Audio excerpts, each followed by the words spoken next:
get a bad thing, but you don't get anything for being bad in one and good in another nutrient, which is common for most foods. So we have this number of countries. There's actually around 40 countries in total that have some kind of a front of the package logo. Only a few, it's mandatory. Many are voluntary, which means several retailers have joined and a number of others, and you find it in half the stores and not in the others.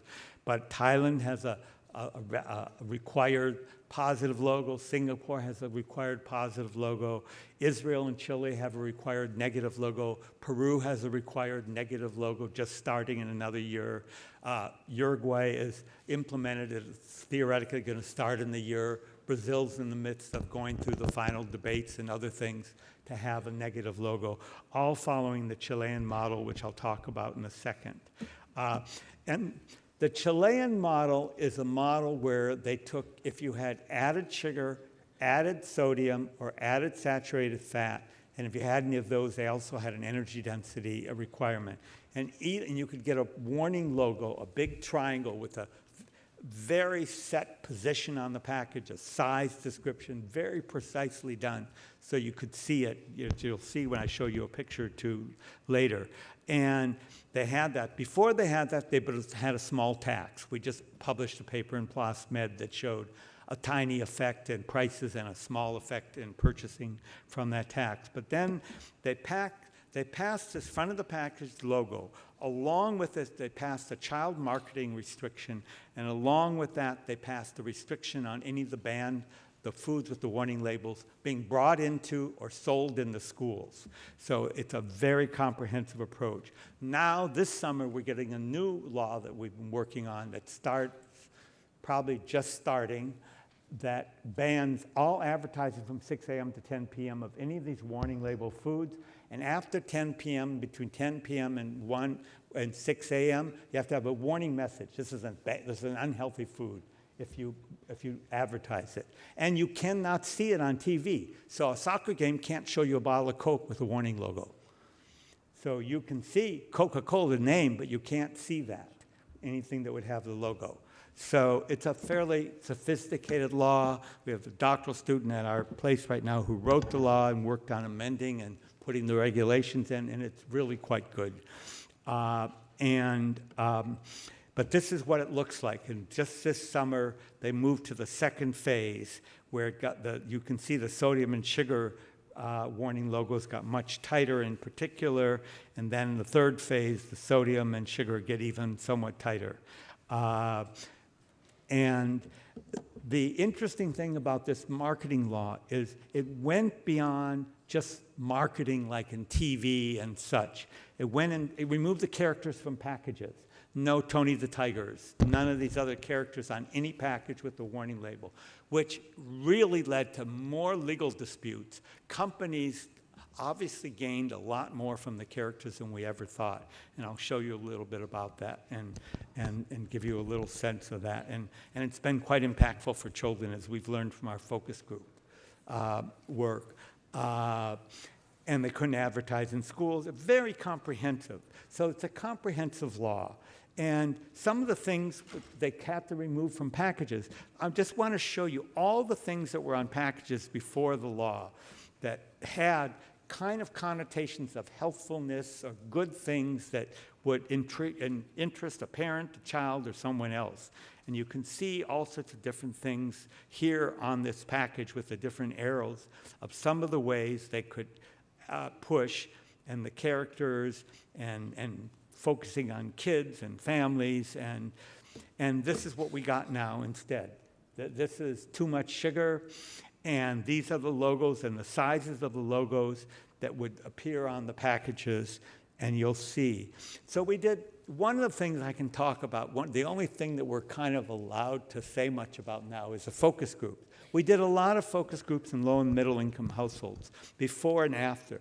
And the after, I'm going to show you a couple of the quotes because they're really quite insightful, what the mothers said. And the number of mothers that told us that their children said, "You can't buy this stuff anymore, Mom. It's got these bad characters." which is what I say is the beginning of a norm change in food eating behavior. When you start having preschoolers and school-age kids telling their mothers not to buy these packaged foods that have these kind of unhealthy characters. It's a step beyond the mother saying, don't eat this and eat that.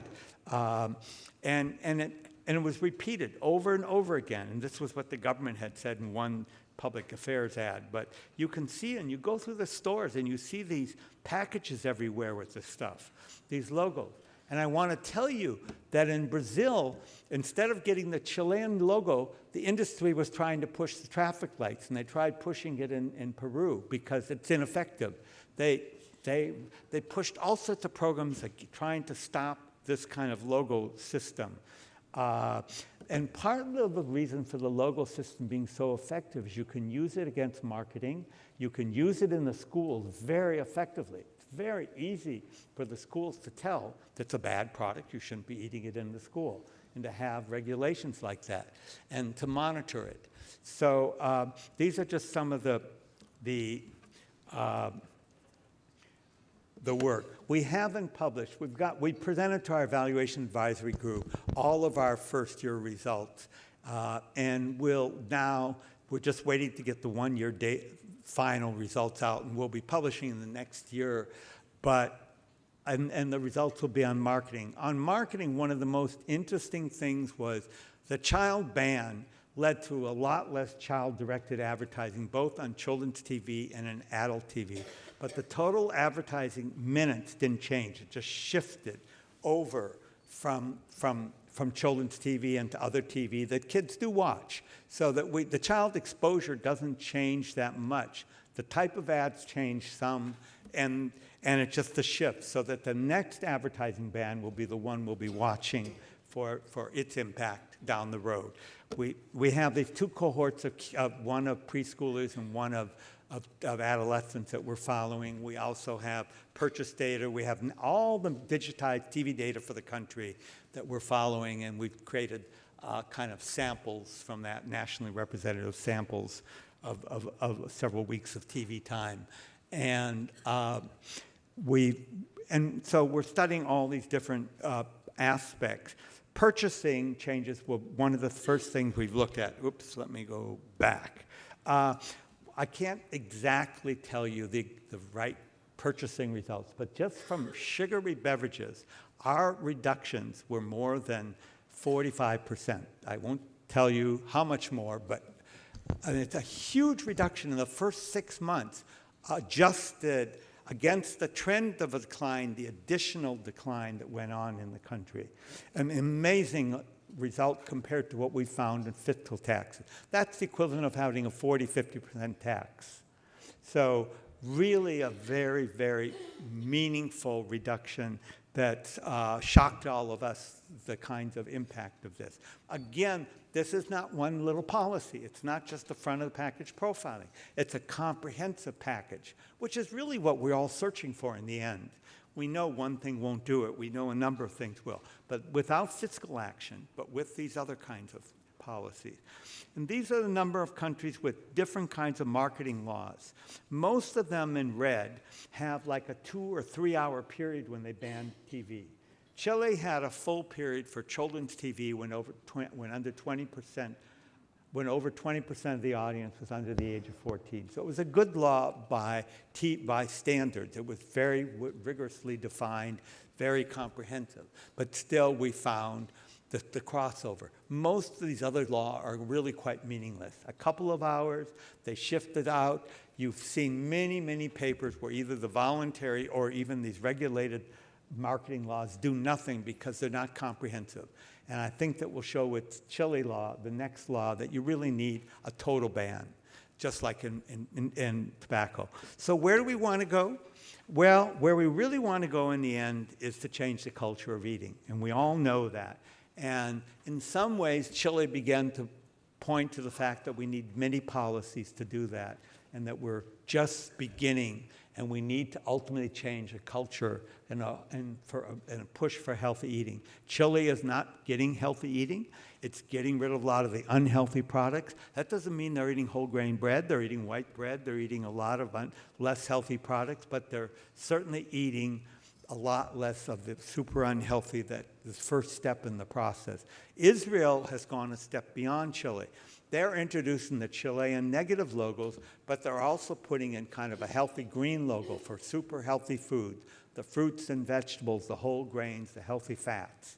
So we're learning. We really are at a very, very early stage in these regulatory issues. And we've got a number of countries we're working with that are trying different things. We're evaluating as carefully and as precisely as we can with as many different kind of ways of looking at collecting data to capture the changes. I think in 5 years, we'll be in such a different place in the world and what we're able to do and what we know about what works than we are today.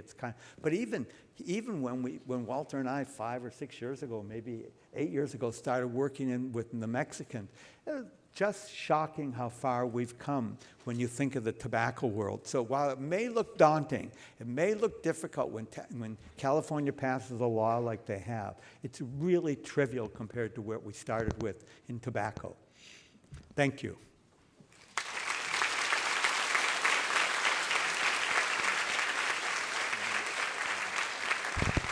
Okay, thank you, Barry. We have 3 or 4 minutes for questions. Yes.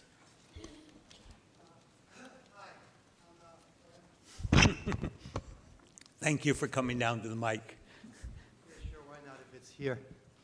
Thank you for a wonderful presentation and amazing work you do. It's quite amazing. A quick question on the advice to the Chilean government you've been given and the mind-boggling impact you got. Has it ever been considered on this wonderful green and black label system to indicate the number of teaspoons of added sugar that the product would contain? No, that's an interesting thing because one of the things that many of you know, and some of you may not understand, is we probably have half of the foods I mentioned with added sugars have 5 or 8 different types of added sugars in them. It's a large mixture industry uses. They all have different characteristics, functional and taste, and they blend them, meld them together. But no, I've never seen that, even discussed. Thank you.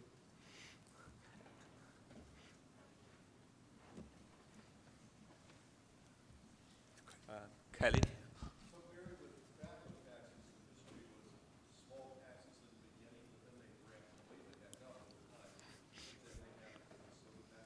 Well, we're working with one country that wants to do a mega tax. They want to use it as part of a major reform. So I think that will come quicker than we can imagine. So, and by mega, they're talking 30, 40%. So I'm hopeful that in 2 years, we'll hit that for one country and that will be the beginning. But there's lots of politics in this world, and I can't promise anything.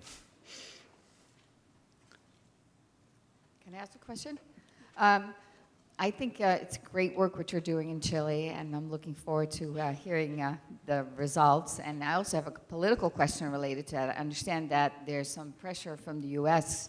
On Chile through NAFTA to abandon those efforts. And what do you think is going to happen with that?